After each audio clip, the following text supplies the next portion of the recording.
Hola, ¿qué tal? Buen día, bienvenidos a este capítulo más de Entrevistandos, en la segunda temporada ya de esta serie de entrevistas que les traemos a ustedes y hoy tenemos un personaje muy, muy especial.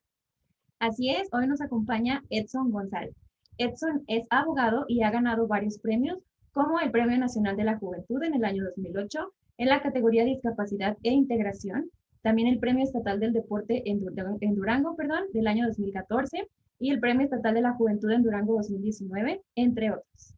Y como ya nos conocen a nosotros, estamos con ustedes. La profe Marisa. Y el profe Isaac. Y bien, Edson, bienvenido, muchas gracias por aceptar la entrevista. ¿Qué tal, profe? ¿Qué tal, maestra Marisa? Encantado de estar con ustedes, sintiéndome honrado de que me consideraran digno de estar en una más de sus entrevistas y espero que lo que les pueda compartir a sus alumnos sea de interés y que ponga ese granito de arena en su desarrollo. Estoy seguro que sí, vas a ver que sí. Y bueno, pues para empezar, platícanos un poquito de quién es Edson González, para que te vayamos conociendo y los que nos vean también se relacionen un poquito más contigo. Ok, bueno, yo soy una persona que nació en el seno de una familia nuclear, una familia convencional como la que creo que muchos de nosotros tenemos la fortuna de haber formado, o de haber nacido en una de ellas, con papá, mamá, todo mi círculo familiar en relativa calma. Hasta que a la edad de 6 años, unas telitas que tenemos en los ojos, que son quienes le transmiten la información que el ojo capta al cerebro para que éste a su vez la interprete, porque nosotros no vemos con los ojos nada más son el medio por el que atraviesa la luz, que esos estímulos luminosos son interpretados por el cerebro, ¿sí? Es como si dijéramos que caminamos con los zapatos, no es cierto, caminamos con los pies y los zapatos solamente son una herramienta para poder llevar a cabo esa actividad. Entonces, estas telitas que están en mis ojos y en los ojos de todos nosotros, un día se desprendieron. Y como si estuviéramos haciendo la analogía en una sala de cine, ¿qué pasaría si de repente la pantalla se cae? Se descuelga del muro donde está apuntalada y se cae.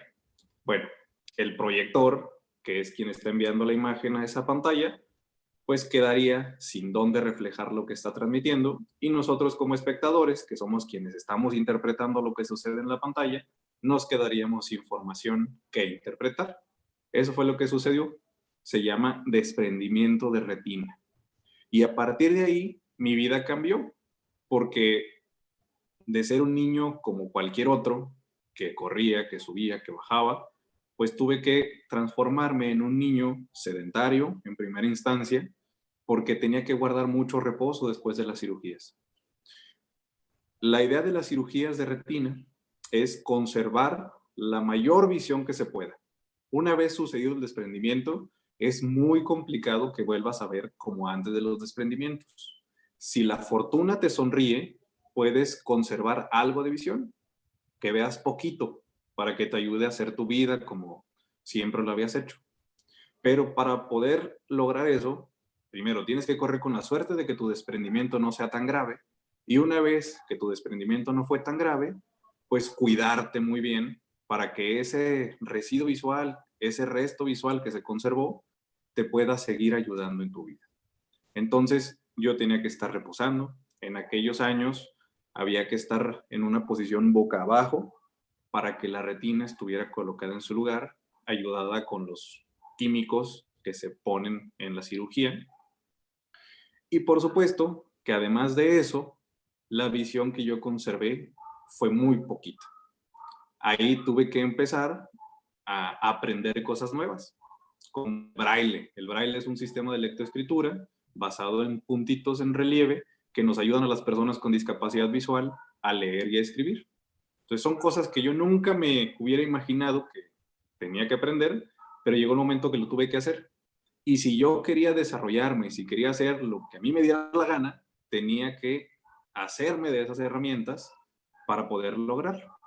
Entonces, Edson es una persona que durante el principio de su vida, digamos que navegó en aguas tranquilas, pero que igual en una temprana edad inició una tormenta que poco a poco tuvo que ir aprendiendo a sortear y que el día de hoy ya no lo es así. Ya me siento como antes de los desprendimientos, una persona como cualquier otra. Wow, qué interesante, Edson. Es bien padre conocer estas experiencias, porque pues como tú dices, nosotros vivimos pues tranquilamente y no sabemos todo lo que ustedes tienen que pasar ante esta situación. Bueno, ya que estamos hablando de esto, sabemos que para la sociedad puede ser un tema sensible, un tanto sensible, eh, pero cuéntanos cómo te gusta que se refieran a ti o cómo es lo correcto de referirnos a las personas como con una discapacidad. Buenísima pregunta, maestra. Quiero antes hacer una breve acotación para contestar a su pregunta. Gracias. Es un tema sensible para la sociedad y de hecho la Convención de Derechos de Personas con Discapacidad, que es un tratado internacional, es una ley a nivel internacional que tutela los derechos de personas con discapacidad, introduce un concepto de discapacidad.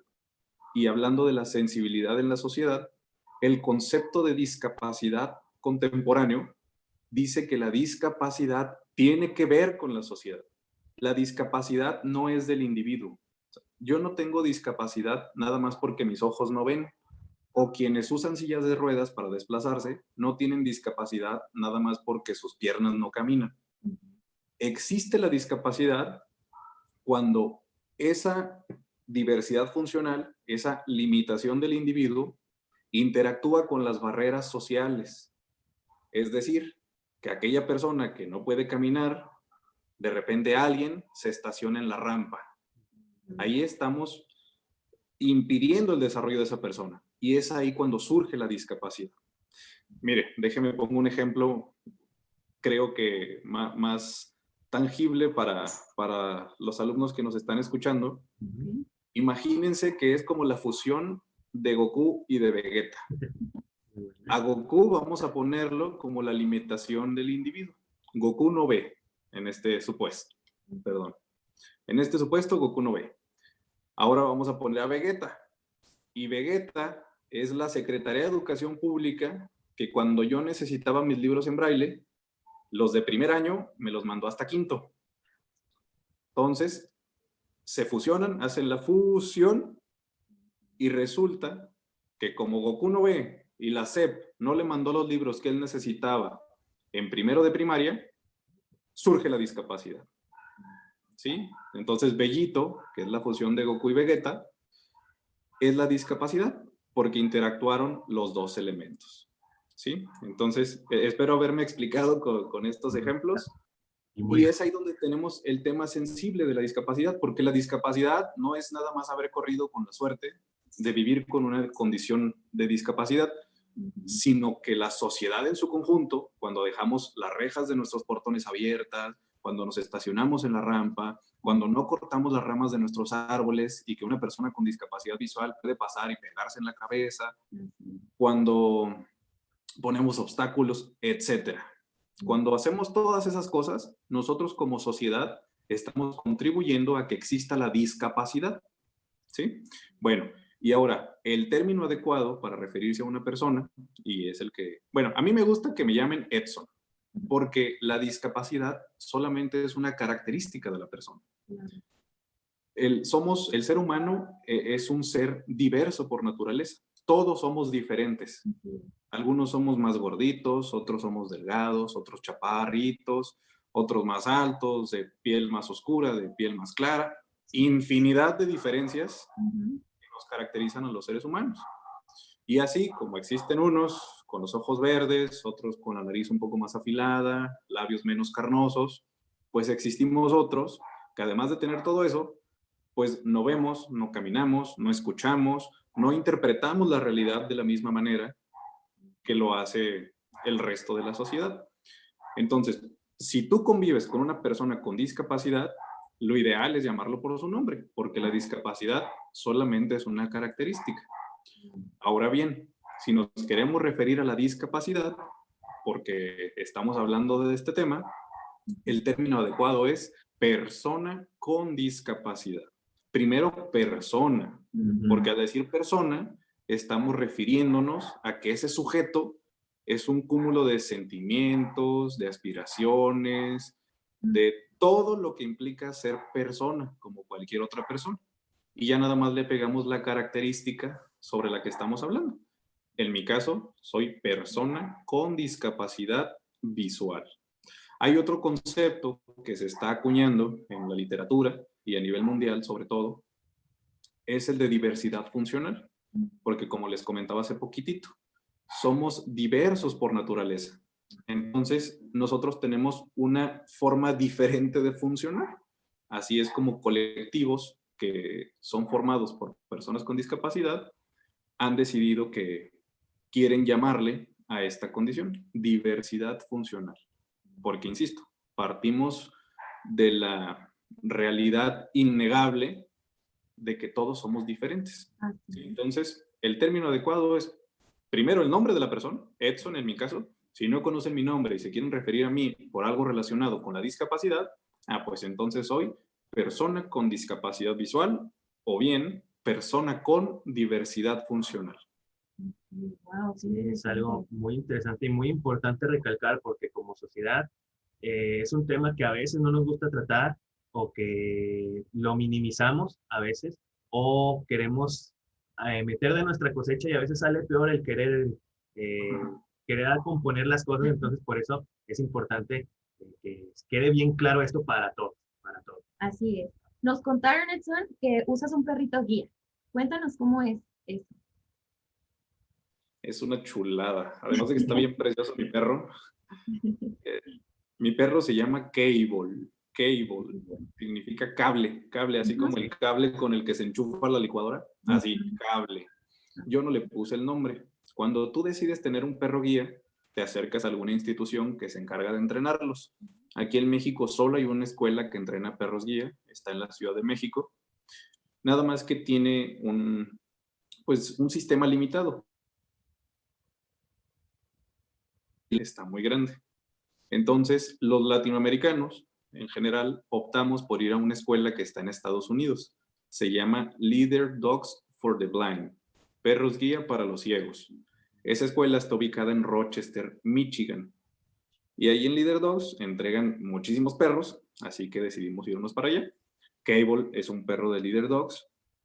Y cuando un perrito nace, un perrito que está destinado a ser perro guía, o perro de asistencia, una vez que nace, está 6 semanas con su mamá, con sus hermanos, y a partir de ahí empieza un proceso. A la 6ª semana se va con una familia adoptiva. Los gringos les llaman puppy raisers, como creadores de cachorros. Y esta familia adoptiva se va a encargar de hacer una labor de socialización con el perro. Esta familia va a exponer al perrito a todos los escenarios que se pueda. Lo van a llevar al supermercado, lo van a llevar al cine, lo van a sacar a pasear por la cuadra, lo van a subir al transporte público, todo lo que se pueda. Desde luego que en Estados Unidos la ley y la sociedad ayuda muchísimo más que aquí en México, que ahorita voy a hablar de este tema. Y por supuesto que estos perritos que todavía están en entrenamiento son súper bienvenidos en todos lados. Entonces, estas familias adoptivas que se encargan de hacer el proceso de socialización no tienen ningún problema para llevarlo a cabo. Este perrito está un año con esa familia y al término de un año regresa a la escuela para ahora sí empezar con su trabajo de perro guía, para ser entrenado como perro guía. Un perro guía tiene la función de llevarte de un punto A un punto B sin que choques con ningún obstáculo. Un perro guía no es un GPS, un perro guía no es, pues digamos, un humano que va caminando contigo. Tú como persona con discapacidad visual tienes en todo momento el control de la ruta que estás haciendo. Yo no le puedo decir a Cable que me lleve con mi tía Susana. Yo tengo que saber cómo llegar desde mi casa hasta con mi tía Susana. Por supuesto que son perros muy inteligentes y ya una vez que hiciste el recorrido N cantidad de veces, se lo aprenden. Pero yo de todos modos no le puedo decir, llévame con mi tía Susana. yo tengo que saber dónde tengo que dar vuelta, qué calles tengo que cruzar, Ujú. etc. A la hora de cruzar una calle, Cable no sabe identificar el semáforo. Yo tengo que saber, con mi entrenamiento previo de muchos años, si hay un semáforo, si está en rojo, si ya va a cambiar a verde, etc. Y yo le doy la orden de que avancemos para cruzar. Ellos están entrenados y también forma parte de su instinto con un mecanismo de defensa que se le llama desobediencia inteligente. Desobediencia inteligente. Es decir, que si cuando yo le doy una orden y Cable se da cuenta que hay un riesgo del que yo no me he percatado, en ese momento no me hace caso y no avanza. Por ejemplo, al cruzar una calle, si yo ya identifiqué el semáforo, si yo ya me di cuenta en mi percepción que es seguro avanzar, Ujú. pero resulta que yo no escuché una bicicleta que venía, o una moto, o un carro que venía a baja velocidad y no escuché el motor, Ujú. él no me hace caso y no avanza. Y Ujú. así salvaguarda su vida y también me cuida a mí. Wow. ¿Sí? Y es una chulada el perro guía. La verdad, con esto que les comentaba hace rato de los obstáculos a los que uno se enfrenta cuando está caminando en la calle pues de todo México, porque no es privativo de La Laguna. Claro. Cuando vas caminando con tu bastón es la extensión de la mano. Es como si tú fueras en cuclillas tocando todo el piso, tocándolo. Y no te percatas de que hay un obstáculo hasta que tocas ese obstáculo. Ujú. Entonces, cuando tocas el obstáculo, puede ser muy tarde porque ya estás muy cercano a que si ese obstáculo es peligroso, Ujú. estás muy próximo a sufrir un accidente. Así es. En cambio, con el perro guía, tú ni te das cuenta que estaba ese obstáculo, porque el perro desde antes, como lo solía hacer yo, como lo hacen ustedes, como lo hacen sus alumnos, cuando uno va caminando y detecta un obstáculo, hasta inconscientemente, metros antes de él, pues tú vas haciendo las maniobras necesarias Ujú. para esquivarlo. Te vas cargando un poquito hacia un lado o ya sabes cómo vas a contorsionar el cuerpo para poder pasar por ese lugar estrecho, etcétera. ¿Sí? Es lo mismito con el perro guía. Tú ni te das cuenta que está el obstáculo, tú nada más sientes que tu perro pues de repente se va abriendo un poquito y luego se vuelve a cerrar y ya, tú sabes que está rodeando un obstáculo. ¿Qué es? ¿Quién sabe? Pero él rodeó algo. Entonces es una chulada porque eso te da más seguridad, te da mayor velocidad, puedes ir casi casi caminando a paso normal y sobre todo lo más padre es que siempre estás acompañado. Así es. Estás acompañado y la verdad es una belleza. Yo estoy muy agradecido con la vida por haberme dado la oportunidad de tener a Cable y, y pues es mi bebé, es mi amigo, es mi compañero, es mis ojos, es todo. Cumple muy Qué bien con el padre. dicho del mejor amigo del hombre, en este caso. Sí, totalmente, totalmente. Qué Sí, hermoso. alguna vez vi un meme ahí que decía que, que cuando Dios dijo, ámense los unos a los otros, el único que entendió fue el perro. Y creo que es verdad. Ajá. Y este tipo de perros creo que lo demuestran a la perfección. Sí, sí, bastante. Es algo muy bonito, la verdad. Qué padre. Muy bien. Cuéntanos un poquito cómo era, bueno, ya nos contaste ahorita cómo era Edson eh, de niño, las dificultades que te tuviste que enfrentar, pero cuéntanos un poquito más cómo fue tu etapa de estudiante con estos retos. Mi etapa de estudiante la puedo dividir en dos. La etapa del subsuelo, de estar hundido, porque estaba muy, muy metido en el tema del duelo. O sea, mis desprendimientos surgieron a los 6 años, estaba yo iniciando en primero de primaria. Entonces, toda la primaria fue en el sufrimiento total de por qué me había pasado eso a mí. Entonces, la escuela quedó en un segundo plano, la verdad, para mí. Ujú. Afortunadamente para mis papás, para mis maestros, para mi familia, no, y ellos siempre han sido, pero sobre todo años atrás con más ahínco, fueron ciertos en que yo tenía que seguir estudiando. Yo tenía que seguir estudiando porque la discapacidad no me iba a limitar. Solamente era una característica, como ya se los comenté.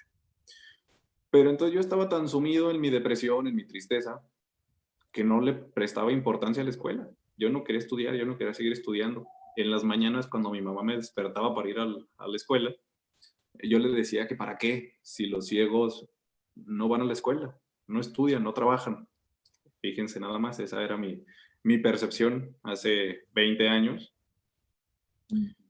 Y bueno, fue realmente complicado. Aunado a esto que les contaba también, de que los libros que yo necesitaba, los libros de textos gratuitos que provee la Secretaría de Educación, pues no me llegaban. Entonces yo tenía que estar haciendo malabares para hacer pues, los trabajos y cumplir con los planes y programas como cualquier otro niño. Entonces, si de por sí yo tenía esa carga emocional muy fuerte por el proceso que estaba viviendo, pues ahora, sumado esta doble tarea que se tiene que hacer para subsanar las carencias del sistema, pues es muy complicado. O al menos yo así lo sentía en ese momento. Llegó sexto de primaria, que si les soy sincero, yo llegué a sexto cuando menos con 2 años de anticipación, porque siendo 100% objetivos, yo tendría que haber repetido cuando menos 2 años, creo, por estos vacíos que iba acumulando. Pero pues, digamos, es un cúmulo de factores, ¿no? Todavía en aquellas épocas algunos maestros no estaban 100% comprometidos con el tema de la inclusión educativa, y cuando resultaba que tenían a una persona con discapacidad en el aula, pues optaban por hacerla de los humanistas y preferían pasar al alumno, sin importar si realmente aprendían o no. Simplemente pasaban de grado al alumno y era así como irse echando la bolita, ¿no? O sea, lo echo para arriba, no lo limito yo, ya que el próximo maestro se encargue de limitarlo o a ver qué sucede, pero yo ya cumplí, soy muy buena persona porque lo tuve 1 año y lo pasé de grado. No sé si aprendió, pero ahí va. Eso solía pasar. Bueno, todavía desafortunadamente, pero cada vez me entero de menos casos. Pero en fin, yo llegué a sexto y cuando iba a pasar a secundaria, yo no tenía miedo de pasar a secundaria, yo tenía pavor de pasar a secundaria, porque sabía que en secundaria, para empezar, iba a tener un maestro por cada asignatura. Ya no iba a ser como en la primaria, que tenía uno para todo el día. Y luego, pues digamos que el concepto de bullying es relativamente nuevo aquí en nuestros países de habla hispana, pero echar carrilla siempre ha existido. Y sobre todo a esa edad de los 12, 13, 14 años, que es cuando empezamos a ser un poquito más maquiavélicos todos, yo tenía mucho miedo de enfrentarme con ese tipo de compañeros que me fueran a agarrar de su puerquito. Así que yo no tenía miedo, yo tenía pavor de hacer ese cambio. Pero bueno, no hay fecha que no se llegue ni plazo que no se cumpla, y tuve que dar ese salto a la secundaria. Primero fue caótico porque yo quería inscribirme en una secundaria que está muy cerca de mi domicilio. Yo vivo en Gómez. Y resulta que cuando mis papás fueron a solicitar información para yo estar ahí, es una secundaria pública, toda mi educación la llevé a cabo en el sector público, les dijeron con la mano en la cintura que no me podían aceptar ahí. Así nada más por sus calzones, que no me podían aceptar ahí. Que ellos tenían ya muchos alumnos y que no iban a estarse preocupando por un ciego. Así, palabras textuales del director. Entonces, pues, súmenle eso al miedo que yo traía por el cambio académico y de compañeros. Afortunadamente, llegamos a otra secundaria donde me acogieron muy bien. La técnica número 1, José Ortiz de Domínguez. Ahí me aceptaron muy bien, todos los maestros se mostraron abiertos para ser capacitados y que sobre todo se dieran cuenta que trabajar con una persona con discapacidad visual no era algo tan del otro mundo. Había que hacer ciertas adecuaciones, pero adecuaciones pues relativamente sencillas. Aceptaron el reto y ahí empecé a estudiar. Entonces, cuando yo entré a la secundaria, que me empecé a topar con compañeros bien buena onda, que mis maestros estaban abiertos y me hacían los materiales accesibles, cuando recordaba el trago amargo que pasaron mis papás al quererme inscribir en no quiero decir nombres para no quemar la técnica número 26. Saludo al director por si nos llega a ver. Bueno, cuando yo recordaba todo eso, un día me puse a pensar.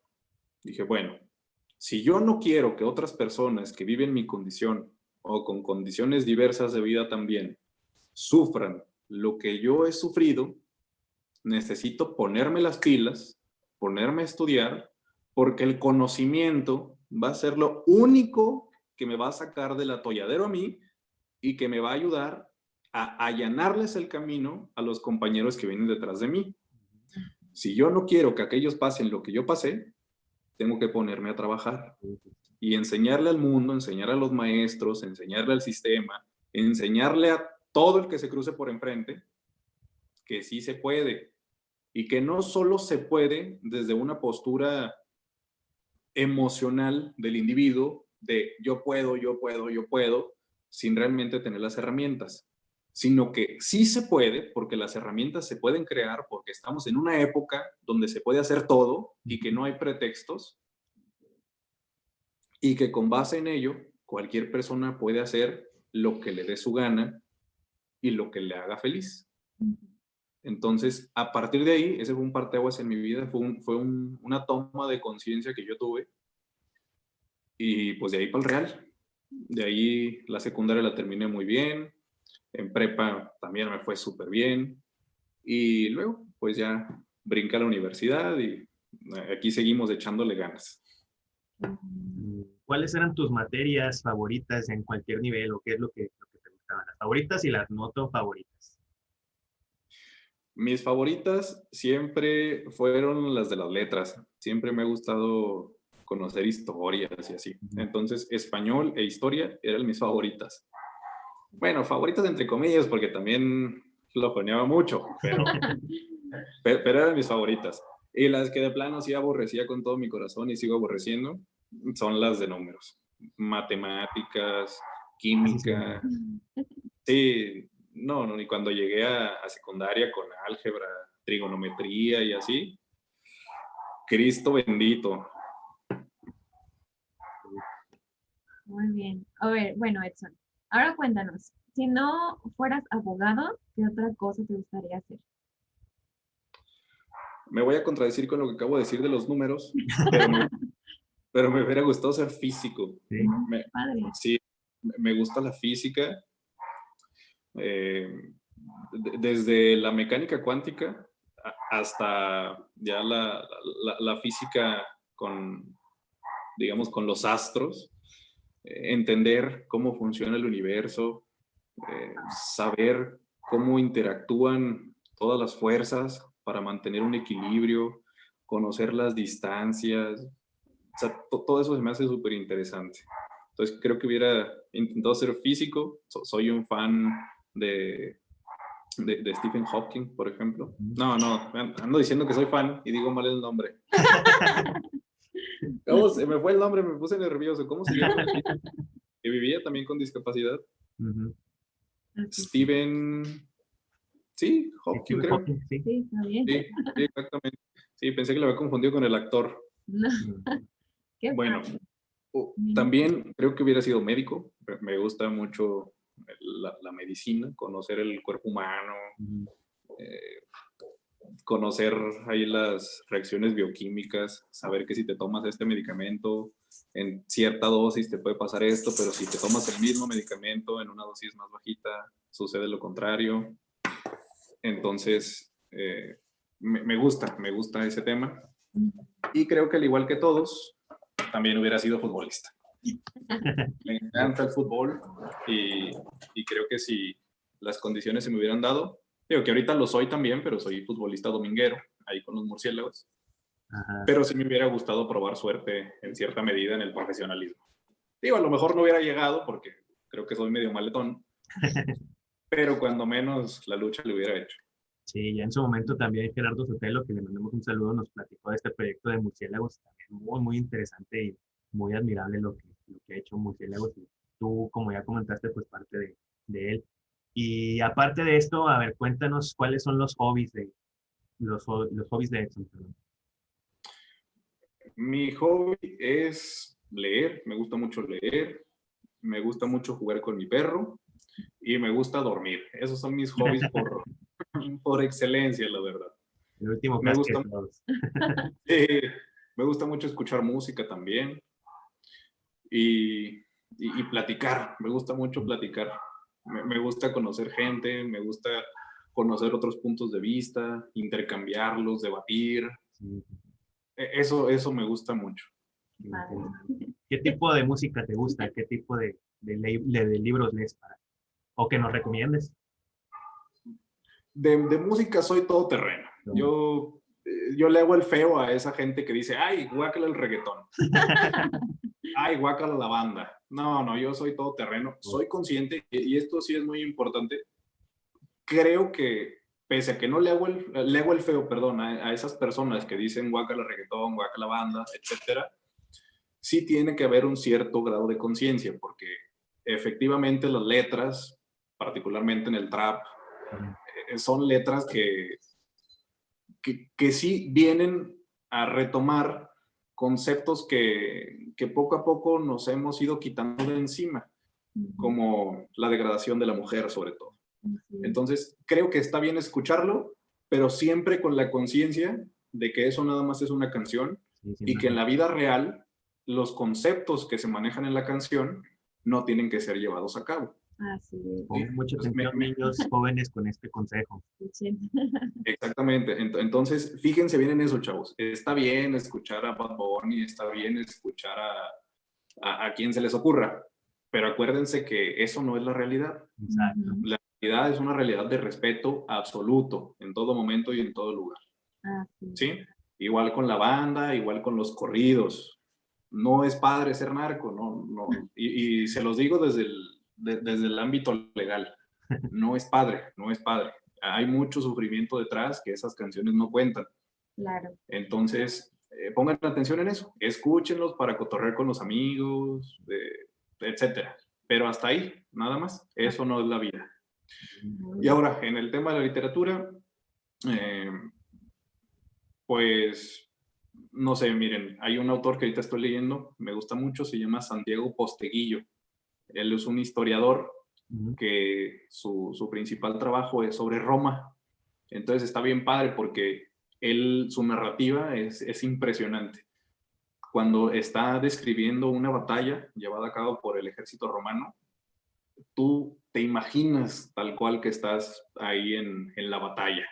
Estás viendo enfrente a Aníbal Barca, el general de los fenicios, o estás acá con Escipión el africano, que es el general romano que defendió a Roma en la Segunda Guerra Púnica, y estás con la primera línea de ataque, que son los vélites, o eres un triari con la espada, o eres un gladiador en el circo. Está muy padre. Son libros muy grandototes, entonces, si alguien está interesado, se los puedo pasar, yo los tengo en PDF. Si no, Sí, pueden conseguir. Son libros muy grandototes, pero están bien padres, les van a gustar mucho. sí. Y desde ahí, pues, igual Harry Potter, no sé si lo han leído, yo soy fan de Harry Potter. Sí, no. Y de todo, ¿no? O sea, yo soy un lector asiduo de una filósofa francesa que digamos que fue la impulsora del feminismo, esta nueva corriente del feminismo, se llama Simone de Beauvoir. Entonces, es que pues la lectura es como la música, hay de lo que quieras y de todo te vas a encontrar buenos libros. Qué padre. Bueno, Edson, ¿qué te falta por hacer? Me falta por hacer, quiero estudiar una maestría, me faltan posgrados que quiero llevar a cabo, me falta generar más empleo.